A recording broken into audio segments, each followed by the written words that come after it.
Hello everyone, welcome to the RSNA RadioGraphics podcast.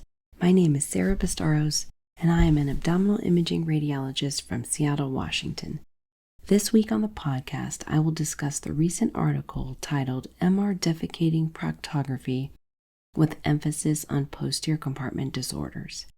Now, full disclosure here, when I think of interpreting MRI proctography, I feel overwhelmed and daunted by the task ahead.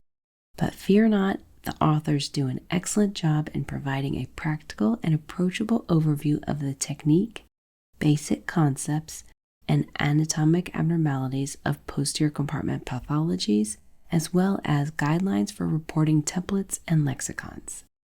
So what is this tool? MRI Defecating Proctography, or MRDP for short, is a non-invasive, powerful tool for dynamic evaluation of pelvic floor function.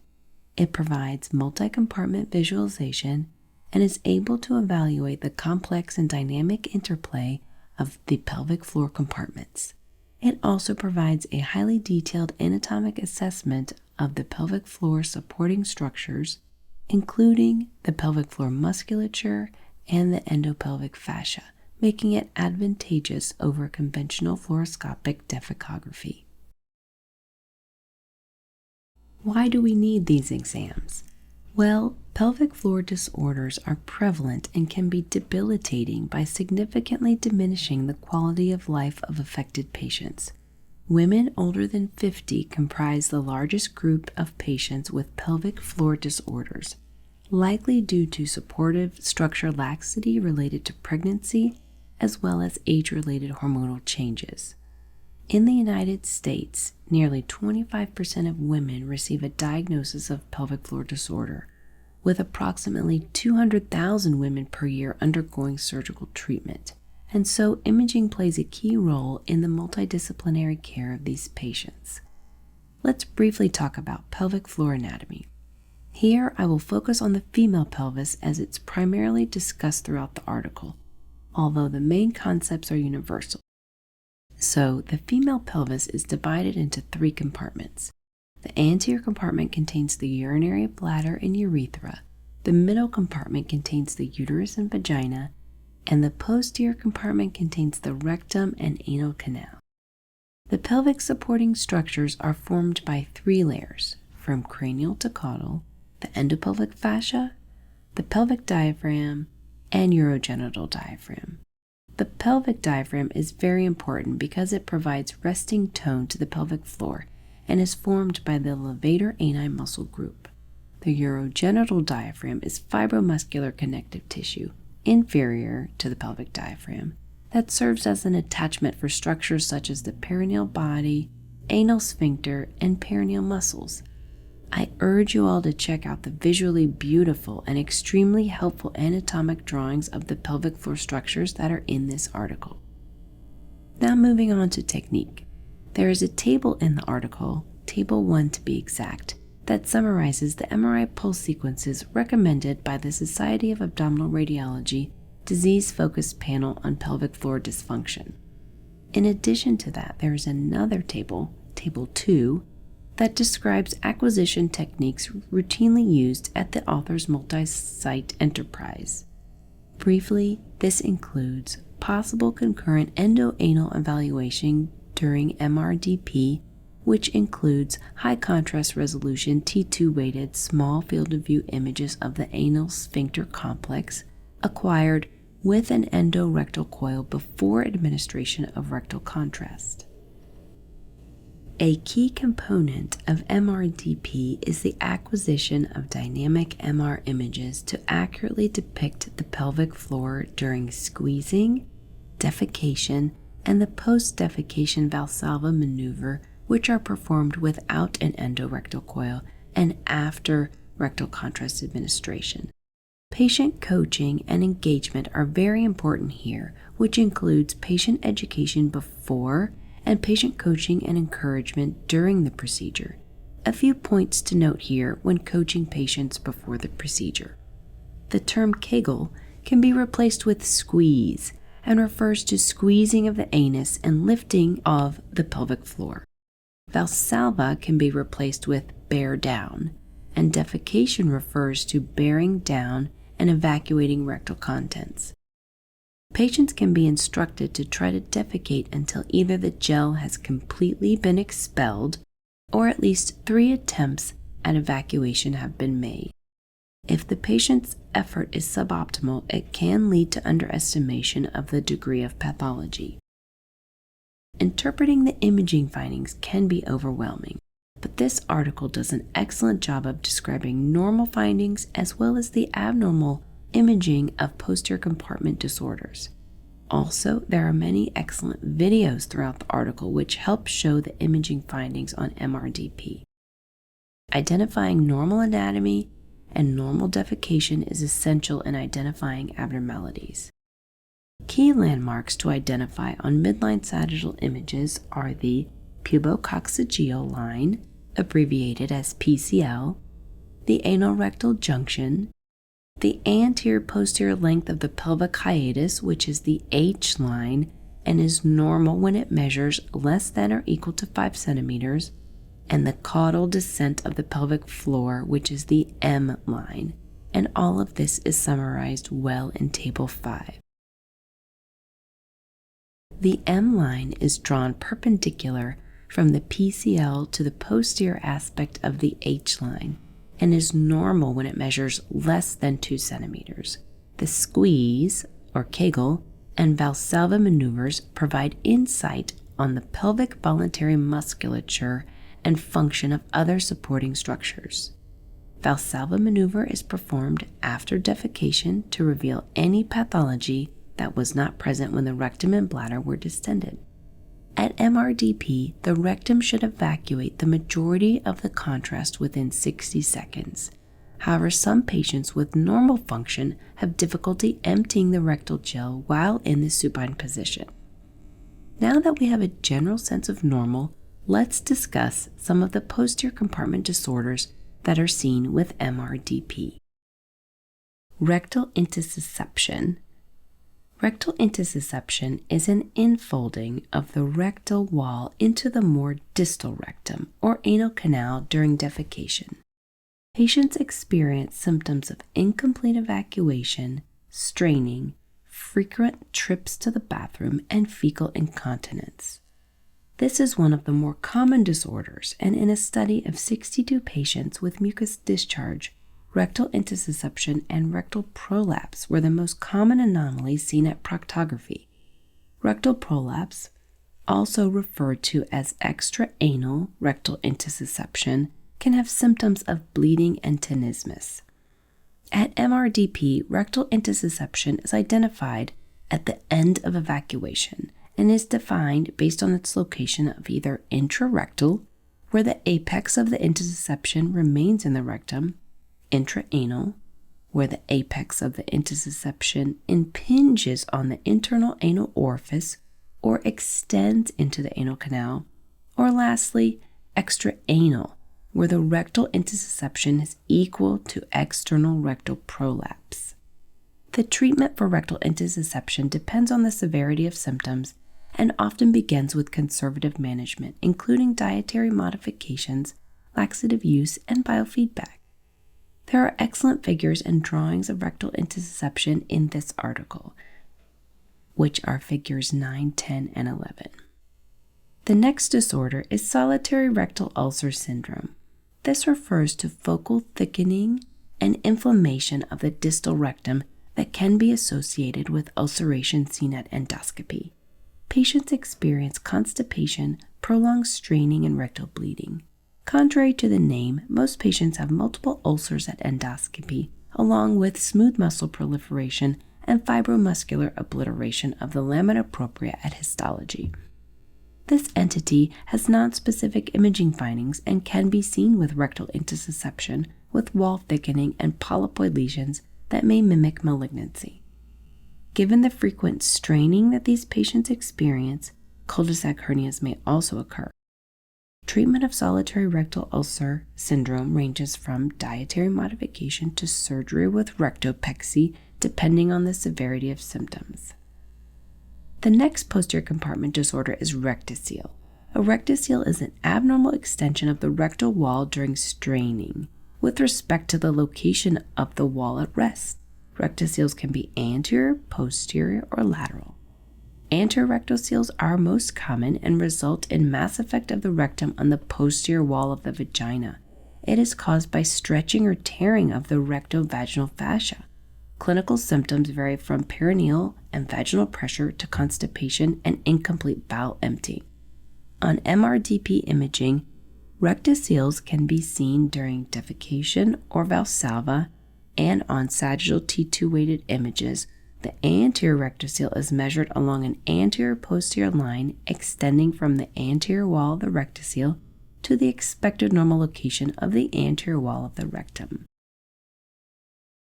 The treatment options for rectocele depend on the severity of symptoms, and the first step is most often conservative management, such as dietary modification to increase fiber and fluid intake. If the patient has findings of dyssynergia, which is basically when the pelvic floor muscles are uncoordinated, biofeedback should be considered. Surgery is considered for patients with unsuccessful conservative management. The next group of disorders encompass levator ani and perineal abnormalities. I will begin with levator hiatus widening.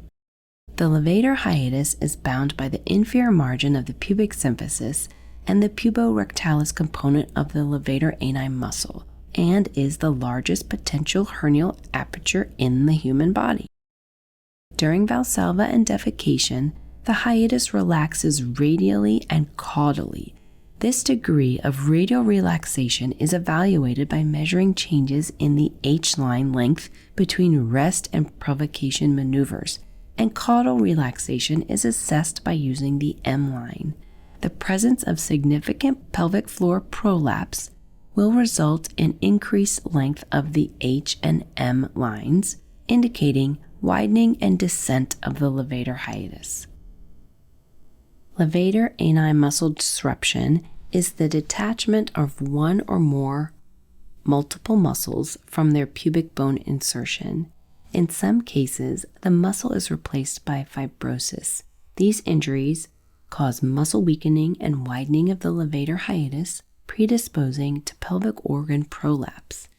Injuries frequently involve the pubovisceral portion of the musculature arising from the inner surface of the pubic bone just lateral to the vagina. Puborectalis tears can be associated with forceps delivery and are visualized readily with endoanal imaging. Descending perineum syndrome is abnormal caudal movement of the perineum that results from pelvic floor weakness. It is more common in multiparous women, particularly those with prior vaginal delivery or history of pelvic floor surgery. Long-standing DPS may lead to pudendal nerve injury as the nerve is stretched due to the rapid descent of the pelvic floor during straining. Chronic damage of the pudendal nerve can result in denervation of external anal sphincter and puborectalis, ultimately leading to fecal incontinence and obstructive constipation. With MRDP, the pelvic floor with respect to the pubococcygeal line is assessed by using the M-line.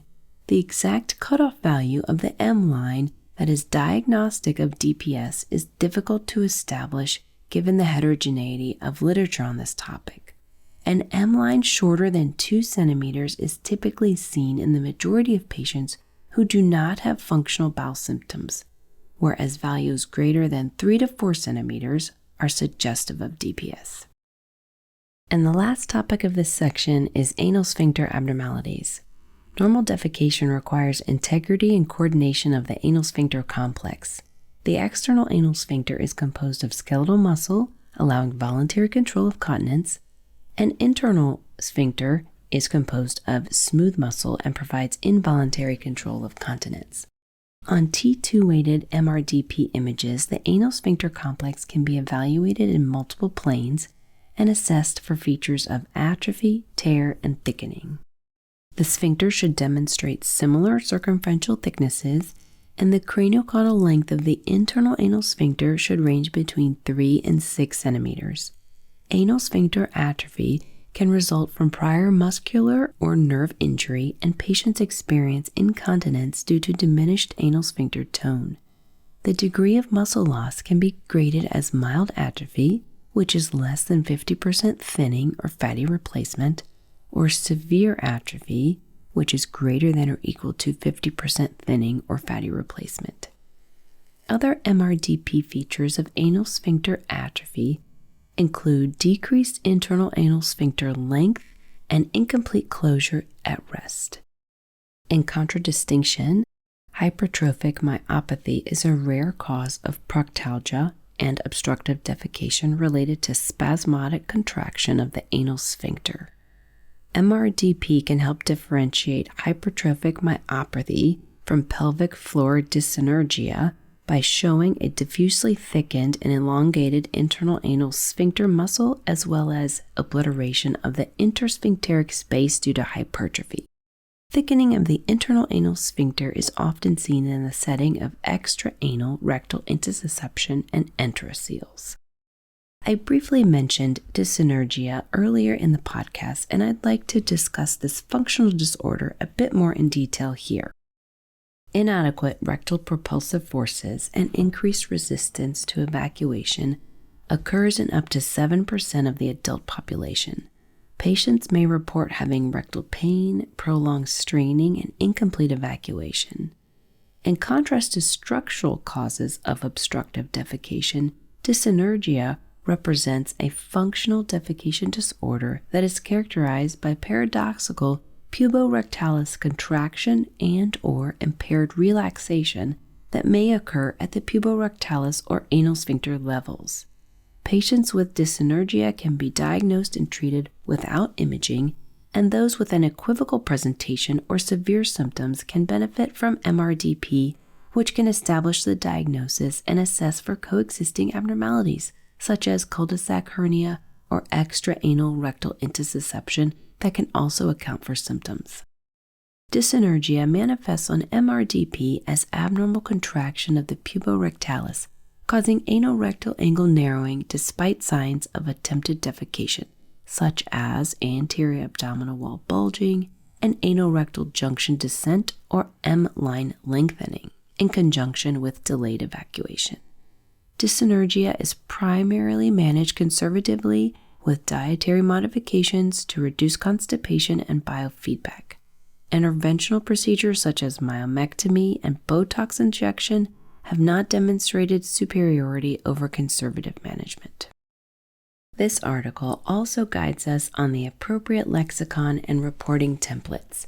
Recent literature has focused efforts to standardize verbiage among radiologists, surgeons, and clinical specialists for clear communication of findings.